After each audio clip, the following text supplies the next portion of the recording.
రాష్ట్రంలో నిరుద్యోగుల నిరసనలు రోజురోజుకు పెరిగిపోతున్నాయి.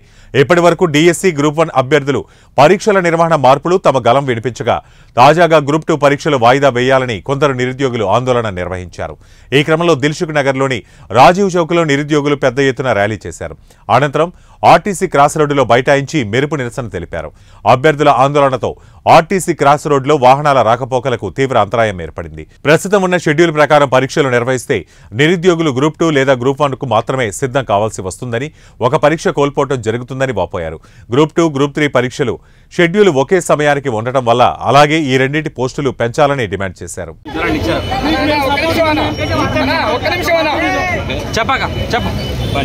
సీఎం రేవంత్ రెడ్డి గారు ఇందాక కూడా ఒక సభలో మాట్లాడటం జరిగింది. చాలా దారుణమైనటువంటి బట్టగాల్చి మీదేసేటువంటి రాజకీయ మాటలు ఆయన మాట్లాడుతూ ఉన్నారు. ఇప్పటికీ మేము ఆయనను గౌరవిస్తా ఉన్నాం. దయచేసి ఒక ముఖ్యమంత్రి స్థాయిలో ఉన్నటువంటి వ్యక్తి ఇలా మాట్లాడకూడదు. ఇది పద్ధతి కూడా కాదు. నిజంగా డిఎస్సీ అభ్యర్థులు అడ్డ మీద కూలలు, చదువు రాని వాళ్ళు, తలకు మాసిన వాళ్ళు అయితే కాదు.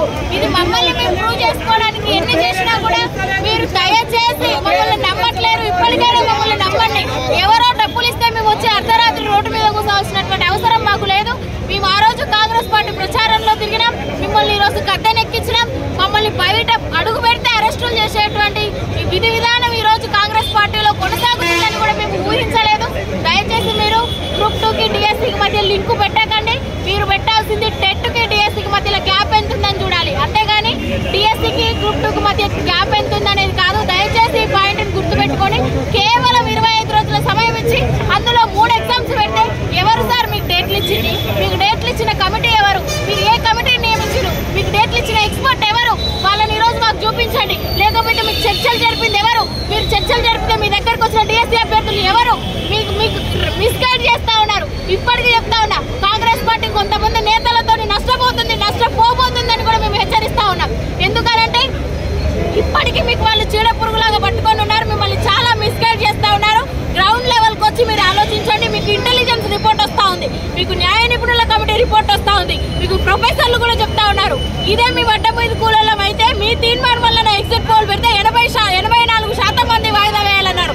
మరి మీ ఎమ్మెల్సీ బీఆర్ఎస్ వాళ్ళు కొనుక్కున్నారా? మీ ఎమ్మెల్సీని మీరు రోజుకు ఒక ఎమ్మెల్యేని తీసుకొచ్చుకుంటున్నారా?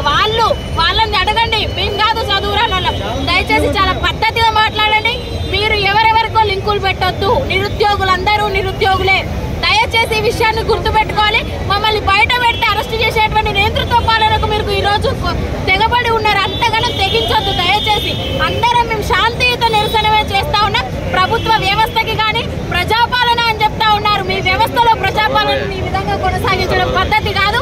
శాంతియుతంగా కూడా మా ఉద్యమాన్ని మేము ఉధృతం చేయడంలో వెనకడుగు వేసేది లేదు.